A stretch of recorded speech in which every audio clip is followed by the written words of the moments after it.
Okay, we're continuing with the book here, Prevent and Reverse Kidney Disease by me, Pete Rogers. We're on page 147 if you're following along. This is chapter 8, how to prevent and reverse and slow down kidney disease. So the first question is, what does a kidney do? The main thing a kidney does is it excretes nitrogen. Nitrogen only comes from protein. There's no nitrogen in carbohydrate and fat, so you want to minimize dietary protein, okay? You want to get it down about as low as you can. It'll take a lot of effort. Start getting down towards 0.3 grams per kilogram per day. Now, if you're at that level for a long time, you just follow your serum albumin. If your serum albumin is staying steady or going up, then you're doing well. If it starts dropping, you might have to eat more protein or take amino acid analogs. They're called keto analogs or essential amino acid supplements. You'll need a dietitian and a doctor following you and helping you, get those lab tests and everything done. You want to be 100% vegan, 100% organic, no added salt. All that'll prevent hypertension, which also causes vasoconstriction, decreases blood supply to the kidney. So you protect your kidney by avoiding the salt. You get all the fiber from the plant foods that'll prevent leaky gut, prevent amyloid clotting, fibrinolytic clotting, help prevent autoimmune diseases. Okay. There's other good videos. I have a whole playlist of videos about the kidney. I've given detailed lectures on the kidney over at Be Green with Amy, at VegSource. So they're all there. Okay. Okay, here's one paper about this. There's papers on. Here's another paper. Plant dominant, low protein diet, potential alternative practice for patients with chronic kidney disease. Plant proteins less likely to induce glomerular hyperfiltration. Plant-based diets improve magnesium intake, which can prevent vascular calcification.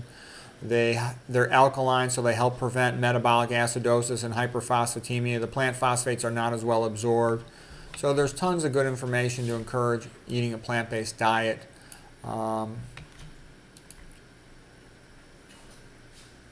You prevent all the chronic diseases. What's the main cause of kidney failure? Diabetes. So you eat this low-fat plant-based diet. That's the best diet to prevent diabetes and to lower your insulin resistance, okay? So like we talked about, single ingredient foods only because they can put bad things in the second ingredients. It's better to eat your calories rather than to drink them. If you eat them, you have to chew them and they're more slowly digested. If you drink them, they've been blended. You've reduced the fiber, you absorb things faster.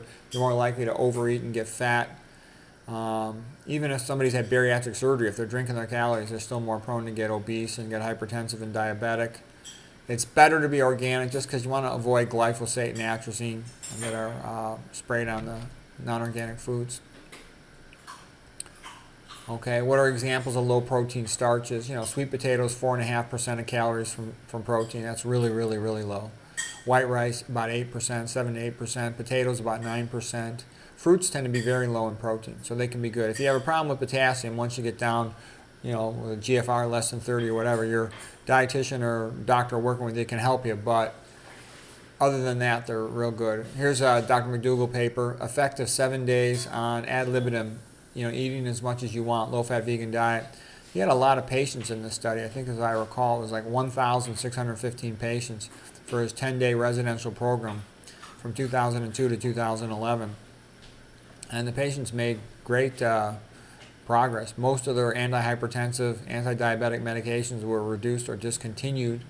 And despite all of that, their blood pressure still improved. Okay, their blood glucose as well. And a low-fat, starch-based vegan diet ad libitum for 7 days resulted in significant favorable changes in commonly tested biomarkers. Okay. Pritikin got similar results. He took about 90% of patients off their hypertensive medications, for example. In this study with McDougall, BUN decreased an average of 10 milligrams per deciliter. McDougall has a good YouTube video called Protect Your Kidneys with the Right Diet, where he talks about a lot of this stuff. And he emphasizes, why not give cure a chance? Why settle for controlling a disease with pills when you can cure it? For example, type 2 diabetes. Nathan Pritikin, the nutrition genius, says fat is bad. McDougall says fat is the biggest toxin in the Western diet. So you want to avoid these high-fat foods. Persons who ate more fat, they'll have more proteinuria, more atherosclerosis, higher LDL cholesterol, etc. You want no oils, no nuts, no seeds, no avocados. Don't listen to all these high-fat, phony BS artists trying to tell you all this high-fat stuff. You don't want to do that. what's his name, Kempner had the patients on incredibly low amounts of fat, less than 5% of calories from fat. Okay, no caffeine because it's like being sleep deprived. Or stressed out. It raises your cortisol and catecholamines. That raises your blood pressure, raises your blood lipids. It's atherogenic. It increases diabetes risk, hypertension risk, which increases the chance of having a kidney problem. It also increases urinary loss of magnesium, which can cause vasoconstriction and can increase the risk of arterial calcification. Okay, so that's it for today. I hope you found that helpful.